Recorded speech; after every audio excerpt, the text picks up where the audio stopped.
Բարև ձեզ հարգելի դիտողներ, YouTube-յանի Մալիքի եթերում զրուցելու եմ քաղաքագետ Լիլիթ Դալաքյանի հետ, ցանկության դեպքում կարող եք բաժանորդագրվել YouTube-յանի Մալիքին։ Բարև ձեզ, Տիկին Դալաքյան։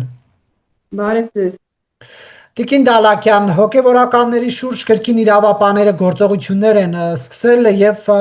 մայրաթորից հետո այս անգամ դիմակավորված ԱԱԾ-ականներ, ոստիկաններ, քննչական կոմիտեի աշխատակիցներ մուտք էին գործել Արագածոտնի թեմի առաջնորդարան, մոտ 7-8 ժամ այնտեղ խուզարկություն իրականացրեցին, հետո տարան թղթեր, համակարգիչներ եւ այլն, հայտարարվում է, որ հոգևորականների նկատմամբ քաղաքական հետապնդում կա, դուք ինչպես եք այս իրադարձությունները մեկնաբանում։ Դե նախ մենք պիտի տեսնենք ինչ գործողություններ են իրականացվել եւ ինչ նպատակով, որովհետեւ պաշտոնական հաղորդագրություն պիտի լինի, թե ինչու են կասկածվում այս հոգևորականները։ Բագրատ Գալստանյանի մասին խոսելիս գոնե ինչ-որ զայնագրություն կար, որտեղ նա ներողություն եմ խնդրում, ես մի փոքր վատառողջ եմ ձայնից համար, որտեղ նա կոչ էր անում ինչ-որ քաղաքական գործողություններ իրականացնել, այդպես էլ պարզվեց, որ այդ զայնագրությունը կեղծ է, այս դեպքում ինչ-որ բացատրություն կարողանում են գտնել։ Տվյալ պարագայում մենք քանի դեռ տեղեկատվությունը սուղ է եւ չգիտենք ինչ ինֆորմացիայի հիման վրա իրականացվել խուզարկությունը, ինչ մեղադրանք կարող է առաջադրվել, ես նաև որպես իրավաբան չեմ կարող ուղղակի նշել սա հալածանք է թե ոչ, որովհետև եթե էլի հայտնաբերվեն քաղաքական հայտարարությունների կամ գործողությունների անցման վերաբերյալ ապացույցներ, կստացվում ենք նախորոք ինչ-որ բան ենք ասել, չենք խախտում անմեղության կանխավարկածը, բայց ես որքանով հասկանում եմ, վերջերս մամուլում նաև որոշ հոգևորականներ Գարեգին II-ի անձնական կյանքի մասին էին, ինչ-որ խայտառակ մանրամասներ ներկայացնում, խոսքը զավակ ունենալու մասին, գիտեք երևի հայկական ժամանակում, ես ուղղակի ամաչում եմ նույնիսկ դրա մասին խոսել, բայց այս ամեն ինչը պիտի պարզվի, որովհետև երբ մեղադրանք է հնչեցվում եւ Գարեգին II-ը չի պատասխանում այդ մեղադրանքին, մեզ մոտ տպավորություն կարող է ստեղծվել, որ որևէ լուրջ հիմք կա դրա տակ։ Պարտադիր Գարեգին II-ը կամ մայրաթորը յուրաքանչյուր բարոյական իր կերպարին կամ ֆինանսական գործունեությանը վերաբերող ցանկացած մեղադրանքի դեպքում պիտի պատասխանի, որովհետև լռությունը շատ հաճախ համաձայնության նշան է եւ մեզ մոտ ուրեմն կասկած է առաջանում, որ այդ մեղադրանքները կարող են լինել ճիշտ։ Տվյալ գործով կրկնել, սպասենք, տեսնենք ինչ հիմքով է իրականացել խուզարկություն, ինչ է հայտնաբերվել։ Եթե պարզվի, որ ուղղակի վախեցնում են մարդկանց իրենց կարծիքը արտահայտելու համար, դա անընդունելի է։ Իսկ եթե էլի տեսնենք ինչ-որ ապացույցներ երկրում քաղաքական անկայունություն հրահրելու նպատակով, դա արդեն այլ հարց է։ Քննչական կոմիտեն ասում է, որ առաջնորդարանից, որտեղ ի դեպ առաջնորդը Գարեգին II կաթողիկոսի քրոջ որդին է, հայտնաբերվել է առանձնապես խոշոր չափերով գումար, ոսկե, արծաթյա մեծաքանակ զարդեր, մի շարք առևտրային կազմակերպությունների անվամբ տրված վառելիքի կտրոններ, բենզինի կտրոններ, չեկեր բանկերի եւ քննչական կոմիտեն պարզապես նոր է հայտարարությունը տարածել, զուգահեռ եւ ես ծանոթանամ եւ ձեզ ծանոթացնեմ, ինչ հետեւյալ քրեական հետապնդումներն են, հոդվածներն են առաջ քաշել, ընտրական իրավունքի իրացմանը խոչընդոտելը, պաշտոնական դիրքն օգտագործելով, իշխանական կամ ծառայողական լիազորությունները կամ դրանցով պայմանավորված ազդեցություն օգտագործելով հավաք անցկացնելուն կամ դրան մասնակցելու խոչընդոտելու կամ հարկադրելու, ինչպես նաև հավաքին մասնակցելու կամ հավաքին մասնակցելուց հրաժարվելու նպատակով նյութապես շահագրգռելը, այսինքն ասում է քննչական կոմիտեն նախնականով, որ կաթողիկոսի քրոջ որդին, որ Արագածոտնի թեմի առաջնորդն է, նման ազդեցություն է ունեցել հոգևորականների վրա, որ մասնակցեն հավաքների, մենք հիշում ենք ավելի վաղ մեկ քահանայի կողմից, որը կաթողիկոսի դեմ է այսպես ասած դուրս եկել, ասում էր, որ իրեն պարտադրել են գնալ Նիկոլ Փաշինյանի դեմ կազմակերպող հավաքների, ձեր մեկնաբանությունը։ Դե ես նշեցի, եթե քաղաքական խոսակցություն է, սա արդեն այլ հարց է, որովհետև մենք գիտենք, որ եկեղեցին հատկապես իրավունք ունի միջամտել քաղաքական գործունեությանը, խոսքը հոգևորականների առանձին տեսակետի մասին չի, որպես քաղաքացի։ Հիմա տեսեք, Բագրատ Գալստանյանի գործով էլ այդպես էլ ընդդիմությունը ապացույցներ չներկայացրեց, որ ձայնագրությունը կեղծ է, չնայած սկզբում ասում էին, որ ձայնագրությունը կեղծ է։ Հիմա ելնելով մեղադրանքից, նաև տվյալ հոգևորականի Արամ կարծեմ նա էր խոսել ուրեմն ցուցմունքներից, որ իրենց ստիպել են, որ մասնակցի Փաշինյանի դեմ հանրահավաքին, ես չեմ կարող իր ասածը դնել հարցականի տակ։ Նա է ցուցմունք տվել եւ պետք է ապացուցեն, որ ապացուցման ուրեմն բեռը ընկնելու է մեղադրող կողմի վրա, որ եկեղեցին, այո, շահագրգռում է, ես չգիտեմ այդպես է թե ոչ, գումարով, որպեսզի իր անդամները մասնակցեն հավաքների։ Գիտեք, ես ձեզ ասեմ եւ երևի լրատվականներից շատերի համար գաղտնիք չի, մեյլեր եմ ես ստանում եւ շատերը տեսնում եմ նույնպես ստանում են, որոնք վերաբերում են եկեղեցում նման գործողություններին, որ շարք են բաժանել անձնական, անբարոյական շատ ներողություն, ինչ որ կապերի մասին է լուսաբանվում, կամ պաշտոնական դիրքի չարաշահման ուրեմն օգտագործմամբ ինչ որ բիզնես գործունեություն ծավալելու, բոլորն էլ ստանում են այդ նամակները եւ որքանով ես տեսնում եմ իշխանություններն էլ են ստանում եւ այդ նամակների հիման վրա է գործեր հարուցվում, այլ հարցը թե պիտի բազել ով է այդ աղբյուրը։ Ամենայն դեպս կրկնեմ, քանի դեռ Գարեգին երկրորդը որևէ պաշտոնական ինքը դիրքորոշում չի արտահայտել, թե ինչ է կատարվում, չի հերքել մեղադրանքը, ես նույնիսկ ձեզ ասեմ, այն օրը քահանաներից մեկը ասում էր, որ Գարեգին երկրորդը ընդունել է, որ Բագրատ Գալստանյանը սխալ էր, ես չպիտի այդպիսի կոչեր աներ։ Հիմա Գարեգին երկրորդի տեսակետը մենք չգիտենք, այդ անձնավորությունը որպես կանոն ցանկանում է հրապարակային խոսել, բայց եթե արդեն այսպիսի գործողություններ են իրականացվում իր ուրեմն հավատացյալների, իր շրջապատի, հավատացյալ նկատելով շրջապատի ներողություն հոգևորականների հանդեպ, նա պիտի բարձրաձայնի, արդյոք դա քաղաքական հետապնդում է, թե կա հիմք, որ այսպիսի գործողություններ իրականացվեն, իր լռությունը շահարկումների տեղիք է տալիս եւ մարդկանց մոտ կասկած է առաջանում, որ այս մեղադրանքները կարող են ճիշտ լինել։ Կրկնեմ, սպասենք քննության արդյունքներին, բայց Գարեգին երկրորդի այս կրավորական կեցված լռությունը եւ անհասկանալի վերաբերմունքը, երբ ես մեղադրում են ամենամեծ մեղքերի մեջ աշխարհում, ես ճիշտ ասած չեմ հասկանում։ Կամ էլ այդ անձնավորությունը ուղղակի իր շրջապատին ստիպում է մասնակցել քաղաքական գործողությունների, բայց ինքը միշտ հեռու է մնում, որպես իրեն ապահովագրի։ Սա շատ տգեղ է, հատկապես եկեղեցու հոգևոր առաջնորդի համար։ Տիկին Դալաքյան, դուք կարծում եք այս թեման տրվել է զուտ նրա համար, որտեղ առաջնորդը կաթողիկոսի քրոջ որդին է, թե իսկապես այստեղ օրինակ կարող էին խնդիրներ լինել եւ իրավաբանները դրա հետքերով են գնացել։ Տեսեք, ես կարող եմ ընդհանրապես իմ կարծիքը արտահայտել, մշտապես ասել եմ, որ Հայաստանում օրենքը չպիտի գործի միայն երբ որ ընտրություններ են գալիս, միայն երբ պետք է իշխանություններին, ասենք Բագրատ Գալստանյանի գործով լինի վճիռ, մնացած խոշոր դերակատարների գործով վճիռներ չլինեն, վճիռները սկսեն կայացվել ընտրություններին մոտ, ես դրա մասին խոսել եմ եւ ասել եմ, որ չպիտի իշխանությունները հիշեն հանցագործությունների մասին, կապ չունի խոսքը եկեղեցուն է վերաբերում, թե քաղաքական ինչ-որ դերակատարների, այն ժամանակ երբ մոտենում են ընտրությունները։ Հիմա ինչու է հենց այստեղից շատերը այո կարող են ասել, որ դե Գարեգին երկրորդի մտերիմն է դրա համար, բայց մյուս կողմից ասեն, բա ինչ անենք, մենք իմացել ենք, գործողություն չիրականացնենք, սա քաղաքական շարժումների առարկա կարող է դառնալ։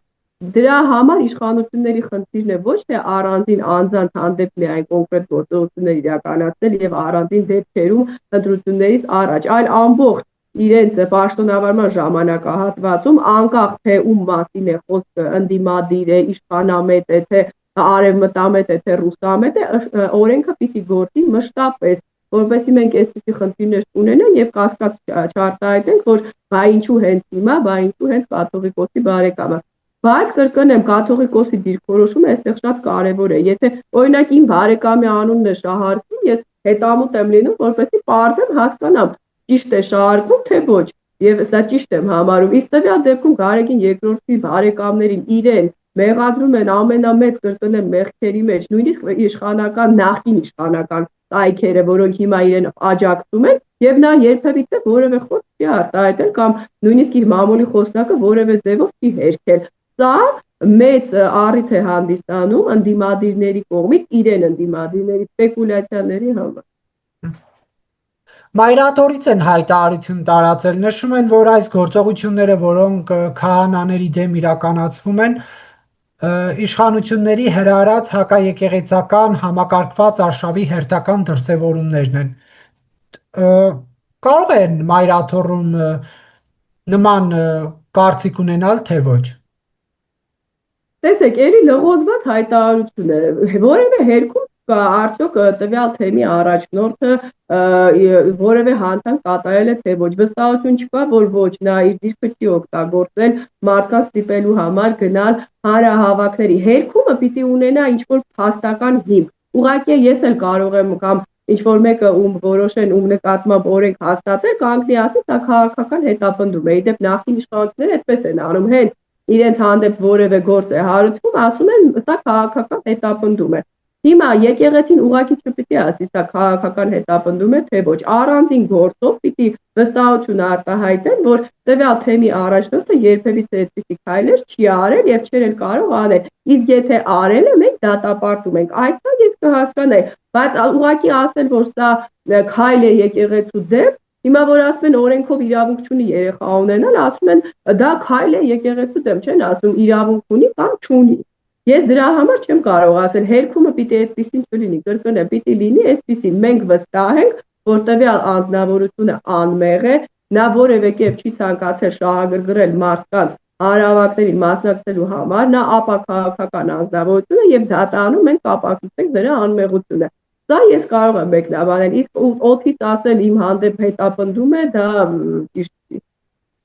Բայց այնուհանդերձ դուք այստեղ քաղաքական տարեր տեսնում եք, Տիկին Դալաքյան։ Խնդիրը որն է, եկեղեցին, եկեք պարզ խոսենք, գաղտնիք չի, որ քաղաքական պրոցեսների մասնակցելու հայտ է ներկայացրել, իդեպ արդեն Բագրատ Գալստյանյանի շարժում սկսելու օրվանից։ Ես ասել եմ, որ եկեղեցին իրավունք ունի մասնակցել քաղաքականությանը, մյուս կողմից ասել եմ, որ կարծիք կարող են արտահայտել, բայց քանի որ իրենց կարծիքը օբյեկտիվ չի, գոնե ինձ համար, եւ որքանով տեսնում եմ ժողովրդի մեծամասնությամբ, որտեղ աջակցություն չի վայելում, այսինքն որ նախկին իշխանությունները լավն էին, Ռուսաստանը լավն էր, վատը Արևմուտքն եւ Նիկոլ Փաշինյանը, դա իմ մոտ ընկալվում է որպես ոչ օբյեկտիվ դիրքորոշում եւ ես կասկած եմ արտահայտել, դա գաղտնիք չի, որ սա ուղղորդվում է ինչ-որ մի կենտրոնից նախկին իշխանությունների եւ եկեղեցու համագործակցությունը։ Եվ մենք տեսանք Ռուսաստանի աջակցությունը, դա է ինձ թույլ չի տալիս, որպեսզի ես ասեմ, որ այո, եկեղեցին ճիշտ է եւ իրավունք ունի տեսակետ ունենալ, քանի որ այդ տեսակետը օբյեկտիվ չի։ Մյուս կողմից Նիկոլ Փաշինյանը միշտ էլ իմացել է ով է Գարեգին II, միշտ էլ գաղտնիք չի եղել ինչով է նա զբաղված, կրկնեմ, դա գրել են այսօր Գարեգին II-ին պաշտպանող մամուլի ներկայացուցիչները, ես իմ Facebook-յաներում դրա մասին խոսել եմ։ Այսինքն այս մարդու խոսելիությունը օգտագործում են նաև այն նպատակով, որ ձայներ հավաքեն ընտրություններից առաջ բևեռացնեն ուրեմն քաղաքական դաշտը եւ նաեւ որպեսի Ռուսաստանի կողմից եկեղեցու օգտագործման հնարավորությունները չեզոքացվեն, բա ամեն ինչ ունի քաղաքական եւ իրավական կոմպոնենտ։ Ես մի անգամ ասել եմ, եթե դու խոցելի ես, ամեն պահի դա կարող են օգտագործել։ Դա կարող է ճիշտ չէ իրավունքի հաստատման տեսանկյունից, որ օգտագործում են հենց այդ պահին, բայց քաղաքական առումով բոլոր երկրներում էլ դիմացինի խոցելիությունը օգտագործելու է։ Տիկին Դալաքյան, եկեղեցու հատկապես այս դրվագով, որ հավաքների են ստիպել գնալ եւ այլն, նման հարց առաջ քաշել է, երբ առաջիկայում տեղի ունենալու Սամվել Կարապետյանի աջակցություն Սամվել Կարապետյանի մեծ հանրահավաք, ինչքանով կապ կա, ինչքանով է իշխանությունը փորձում այսպիսով Կարապետյաններին զսպել։ Ես հակառակ տեսակետ ունեմ եւ գաղտնիք չի ասել եմ, որ Սամվել Կարապետյանի ձերբակալությունը ձեռնտու էր հենց Սամվել Կարապետյանին, որովհետեւ նա որևէ քայլ չի արել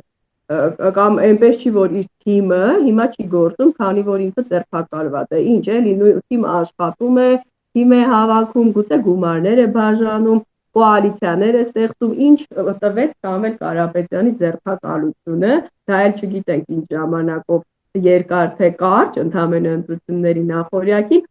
Հայաստանի իշխանություններին։ Ատավեց այն, որ Սամվել Կարապետյանը դարձավ ընդդիմադիր լիդեր եւ այսօր Ռոբերտ Քոչարյանը նույնիսկ խոստովանում է, որ նա անցնելու է խորհրդարան։ Ես այսպես եմ նայում, ոչ թե նայում եմ, որ նրան փորձում է զսպել, դրա համար է ձերբակալել։ Իրեն զսպելով ամբողջ թիմին հո չեն զսպելու, նա մի հոգի է, թիմը շատ։ Ինչ վերաբերում է ձեր հարցադրմանը, ես մի բան կարող եմ ասել, եկեղեցին պիտի չեզոքություն պահպանի, կրկնում եմ, եկեղեցին այն ինստիտուտ է, որը քաղաքական ուրեմն այս մրցավազքին պիտի որքան հնարավոր է չեզոք դիրք ունենա, բայց ես որքանով տեսնում եմ Սամվել Կարապետյանի, Ռոբերտ Քոչարյանի, Վլադիմիր Պուտինի հանդեպ եկեղեցին ունի մի այլ կարգի հարգանք, ակնածանք եւ որևէ քննադատական խոսք չի ասում։ Սա ինձ թույլ է տալիս ասել, որ եկեղեցին չեզոքությունը կորցրել է եւ ես ցավում եմ, որ այսօր հայ առաքելական եկեղեցու ինստիտուտի համբավի մասին է խոսքը, առանձին մարդկանց մասին չէ, այնքան է արժեզրկվել, որ ժողովրդի մեծամասնությունը չի էլ արդեն խորհրդում եկեղեցուն նույնիսկ վերջին հայհոյանքներն է ուրեմն տեղում։ Ես սա շատ սխալ եմ համարում, բայց սա մի քանի վերնախավի եկեղեցու մեղքն է եւ եթե նրանք շարունակեն այդ գործելավոճը եւ առավել ընկղմվեն ներքաղաքական այս խաղերի մեջ, ես ցավում եմ, բայց եկեղեցու հեղինակությունը անդառնալիորեն մեծ անկում է ապրել։ Կարապետյանի փաստաբանն ասում է կգրոհենք Հայաստանի դեմ այնքան, կգրոհենք Փաշինյանի դեմ այնքան, միջև Սամվել Կարապետյան ազատության մեջ չլինի։ Այս հայտարարությունը շատ քննարկվեց, ձեր մեկնաբանությունը ո՞րն է այս փաստաբանի այս գնահատականին։ Նա ինչքան գիտեմ հայ չի, չէ, իր մասին է խոսում այն հոլանդացի, եթե որտեղ։ Դե գիտեք, քանի որ նա Հայաստանը չգիտի, հայ հասարակությունը չգիտի, հայ հասարակությանը հայտարարություններ է անում, որոնք իդեպ Սամվել Կարապետյանին վնասում են։ Գիտեք, գումար ունենալը, ինչ որ առանձին հայտնի մարդկանց միջնորդելը, որ աջակցեն, հիշում եք այդ ռուսական հոմոնդի միջնորդությունները, Սամվել Կարապետյանին ես սխալ եմ համարում, որովհետև ժողովրդի դուրը չի գալիս, որ գնում են դրսից ինչ որ մի հատ հայտնի աստղ են բերում, ասում են, տեսնում եք, մեզ է աջակցում։ Սա իմ կարծիքով իրենց թիմի ամենամեծ սխալներից է ցույց տալ, որ իդեպ հայրենական անեմ ձեզ,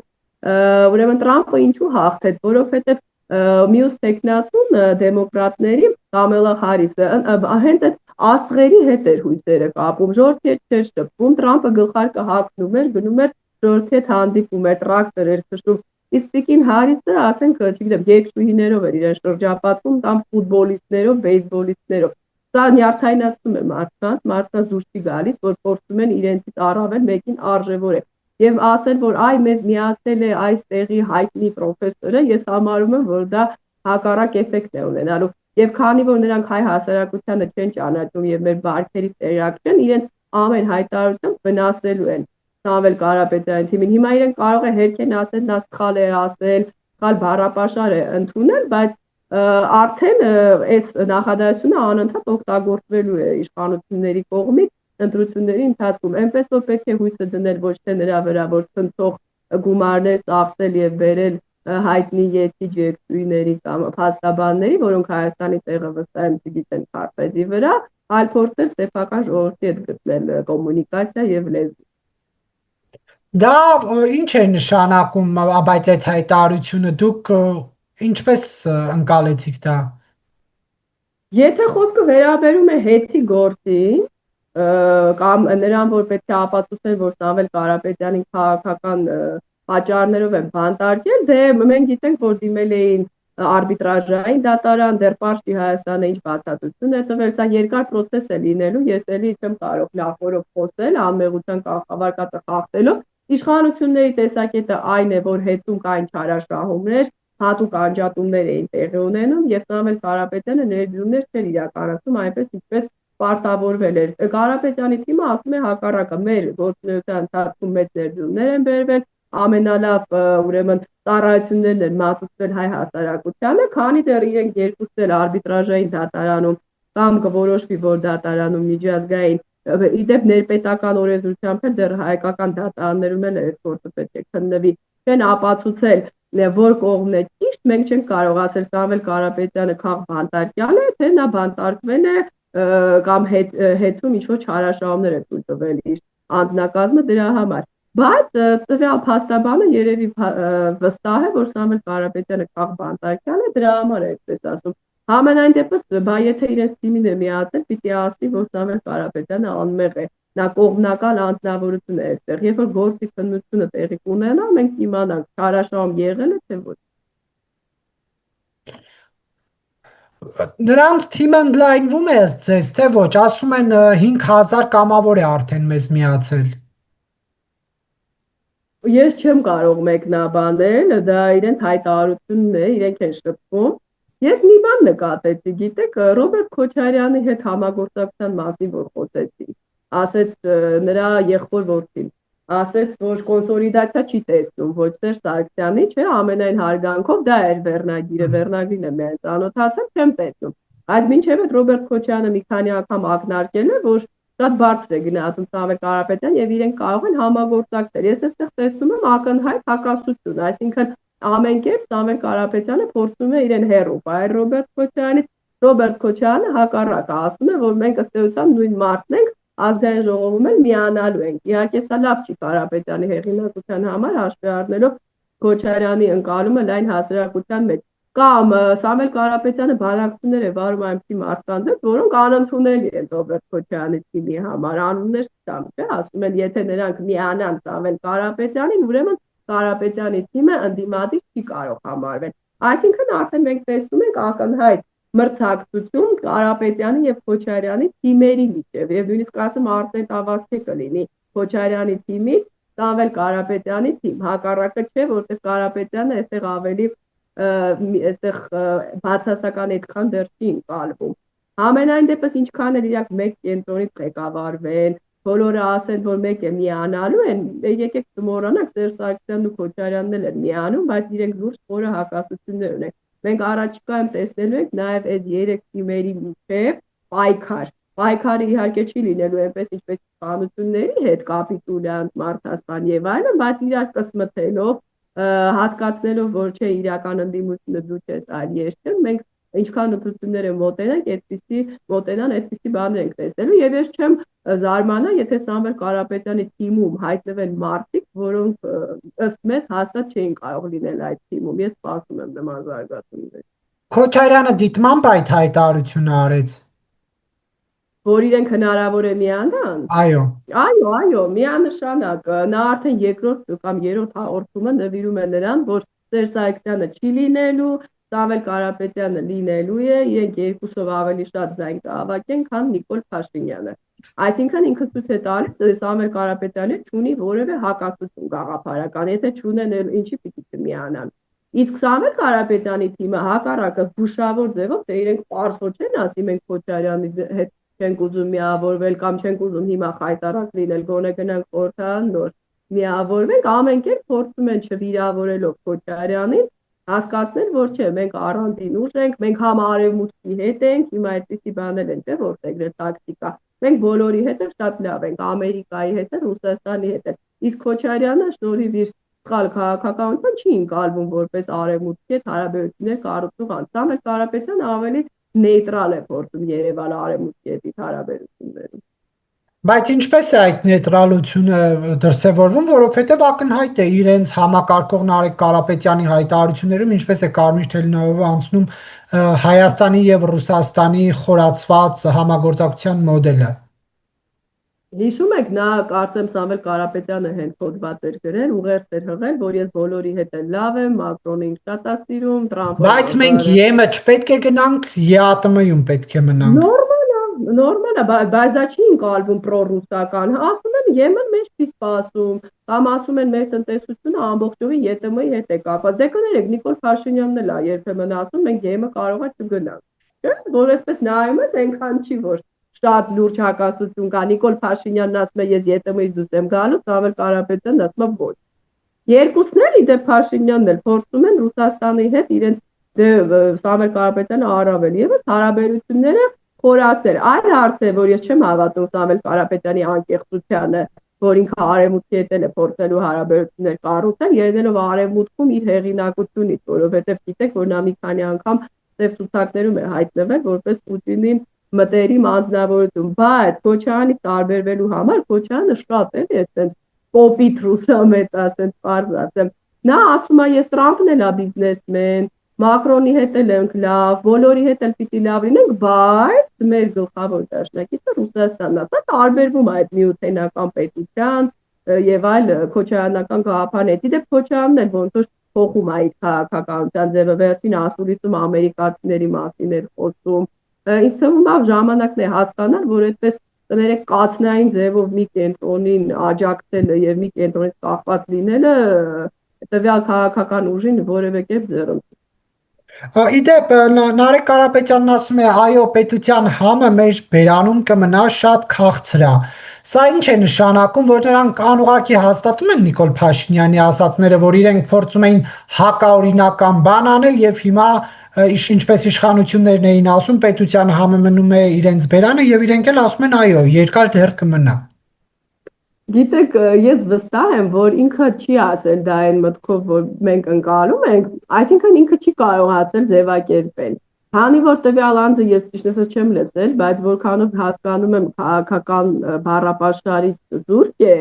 այն առումով, որ չի կարողանում արդեն որի-որ անգամ ճիշտ արտահայտել իր մտքերը։ Նույնը Սամվել Կարապետյան ջան, մի հատ բան ասեց, կրակն ենք, մենք մեր ձևով հարց կլուծենք, դա դարձավ ուրեմն հետապնդման պատճառ, այսինքն քաղաքականություն մտնելու համար միայն գումարները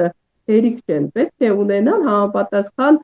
ինչ ասեմ, նույնիսկ կրթվածություն չի, դա քաղաքական հոտառություն, որպեսզի չանեն այնպիսի հայտարարություններ, որոնք կարող են տարիներով դառնալ լոզունգ հակառակորդի ձեռքով։ Հիմա պարզ է, նա ուզեցել է ասի, որ այո, մենք էլ ենք ուրեմն անկախություն սիրում, դե գոնե իրենք այդպես են ասում։ Բայց իր ասածից ստացվել է, որ կամ իրենք ձեր ասածի պես հակաօրինական քայլերի են ուզում դիմել, կամ էլ Ռուսաստանի համար իրենց անկախությունը Ռուսաստանի տեսանկյունից ընդունելի չի եւ իրենք էլ են համաձայն, որ մենք անկախ չենք, մենք կարող ենք լինել միայն գուբերնիա կամ ֆորպոս։ Այսինքն կրկնեմ,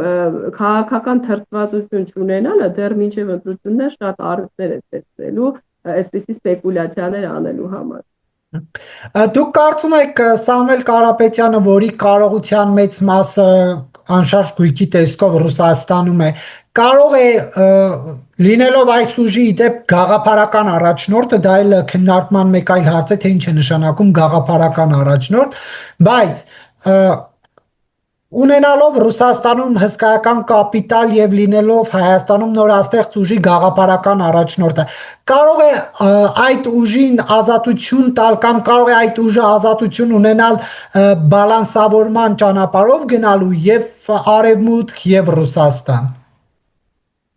Ես ձեզ ասեմ, բա Ռոբերտ Քոչարյանը ինչի չի կարողանում բալանսավորվել, որովհետև նա էլ ունի շատ մեծ գույքեր Ռուսաստանում, բիզնես շահեր ունի սիստեմայում եւ այլն, այսինքն գույք պարտքի դիմաց գործարքներ է կնքել, այնպես չի էլի, որ Ռոբերտ Քոչարյանը հասկացան քաղաքական գործիչ չի, բայց այնպես չի, որ չի գիտակցում, որ պետքա նաև արևմուտքի հետ էլ շփվել, բայց եթե դու այնպիսի քայլեր ես արել կամ ունես դեր ասացի պես ունեցված, դա Գարեգին երկրորդին էլ է վերաբերում, այնպիսի գործեր կա քո նկատմամբ, որ Ռուսաստանը կարող է դա քո դեմ օգտագործել, միանշանակ դու չես կարող լինել անկախ։ Ես դրա համար եմ ասել, իդեպ դեսողոտքը միայն Սամվել Կարապետյանին չի վերաբերում, Նարեկ ջան, Հայաստանում էլի կան բարերարներ, որոնք քաղաքական հայտ են ներկայացնում, վստահ եմ ոչ իրենց ցանկությամբ, եւ որոնք մեծ ուրեմն գումարներ ունեն եւ բիզնես կապեր ունեն Ռուսաստանի հետ։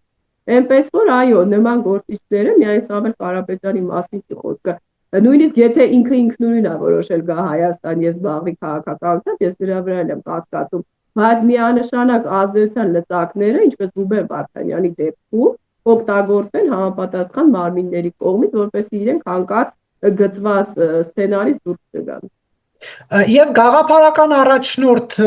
ասվածը ձեզ համար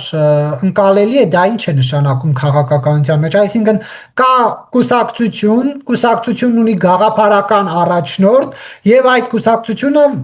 երրորդ անձի առաջադրում է վարչապետի տեխնացու։ Հիմա այդ վարչապետը արդյոք գաղափարական առաջնորդի մոտ աշխատում է որպես վարչապետ։ Դա Վրաստանի սցենարն է։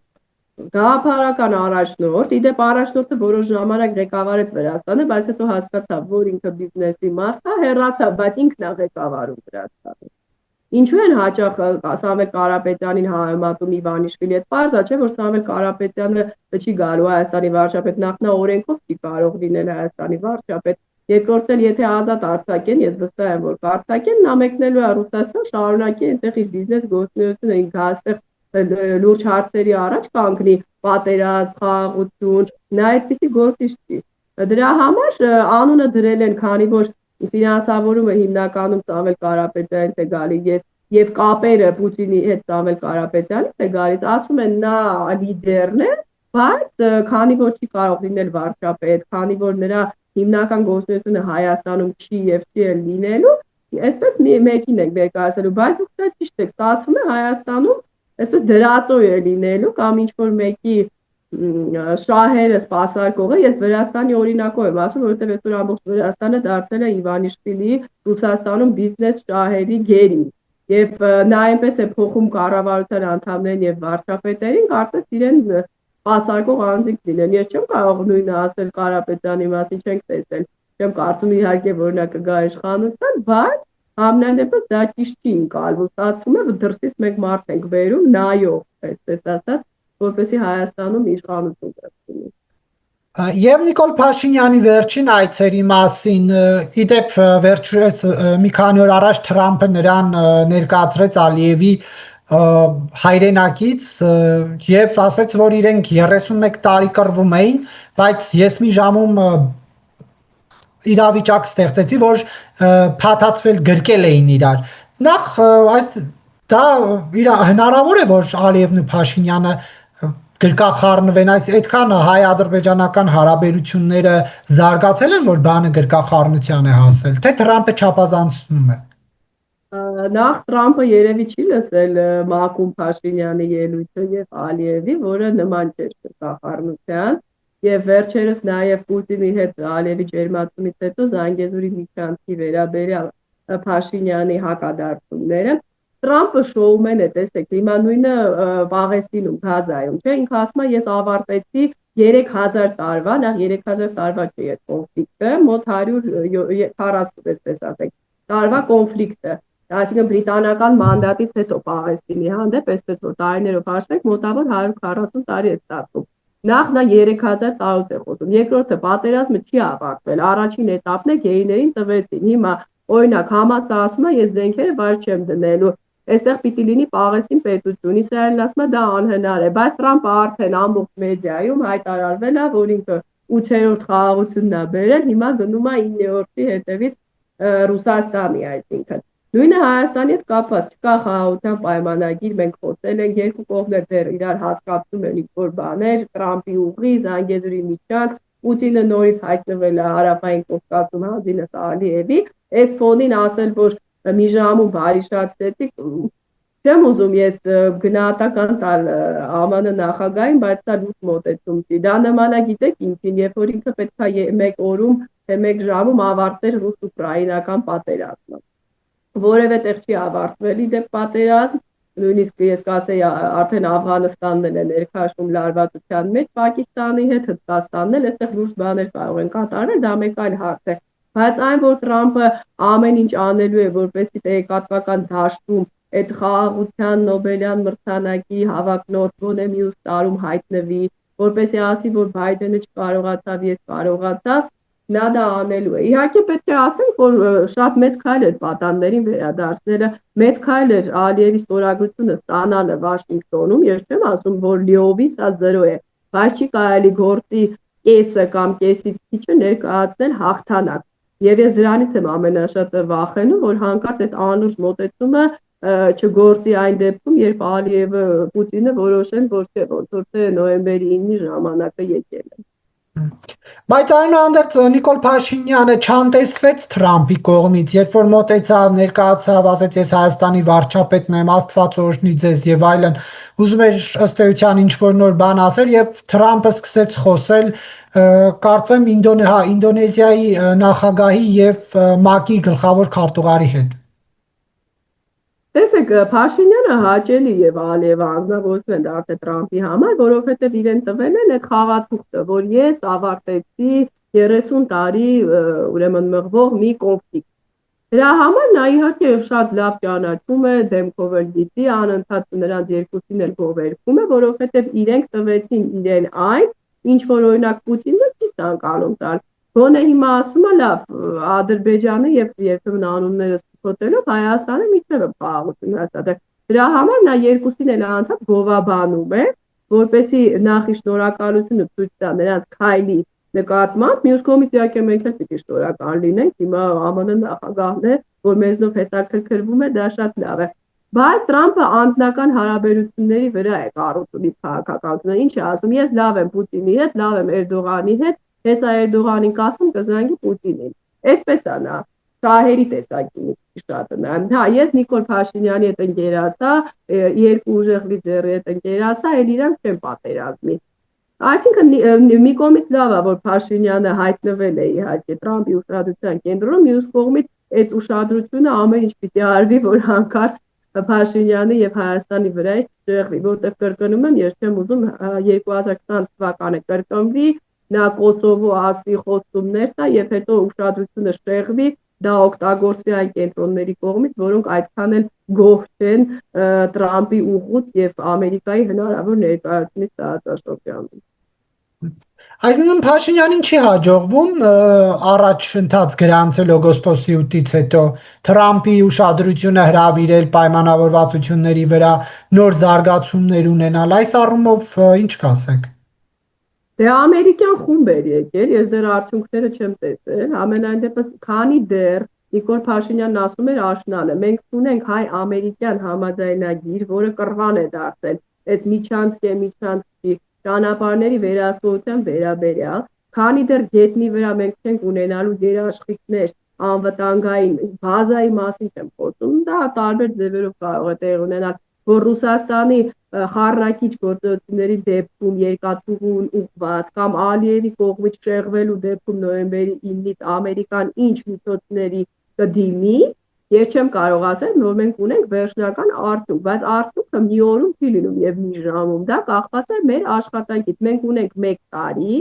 իմ կարծիքով, եթե ֆորս մաժոր տեղի չունենա, մինչեւ ընտրություն, մինչեւ հանրաքվե, եթե այդ ընթացքը մենք ճիշտ օգտագործենք, մենք կարող ենք ամերիկյան կողմին երկարաժամկետ Տրամփի մասին չեմ խոսում, այնտեղ ինստիտուտներ կան, բերել հարավային Կովկաս եւ դարձնել մեր դաշնակիցը, դա խելացի քաղաքականության արդյունք է, իսկ եթե այս ժամանակահատվածը